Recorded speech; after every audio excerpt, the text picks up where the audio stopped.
اگر اللہ کسی کو اپنا بیٹا بنانا چاہتا تو اپنی مخلوق میں سے جس کو چاہتا منتخب کر لیتا۔ وہ پاک ہے، وہی ہے اللہ جو اکیلا ہے، بڑا زبردست ہے۔ اسی نے آسمانوں اور زمین کو تدبیر کے ساتھ پیدا کیا ہے، اور وہی رات کو دن پر لپیٹتا اور دن کو رات پر لپیٹتا ہے، اور اسی نے سورج اور چاند کو کام میں لگا رکھا ہے، سب ایک وقت مقرر تک چلتے رہیں گے۔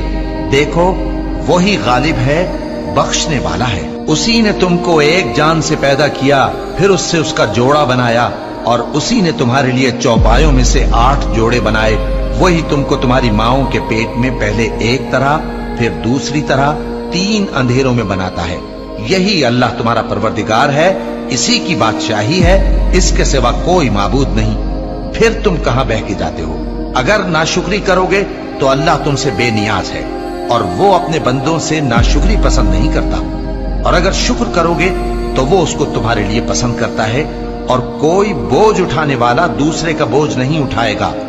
پھر تم کو اپنے پروردگار کی طرف لوٹنا ہے، پھر جو کچھ تم کرتے رہے وہ تم کو بتا دے گا۔ وہ تو دلوں کی پوشیدہ باتوں تک سے آگاہ ہے۔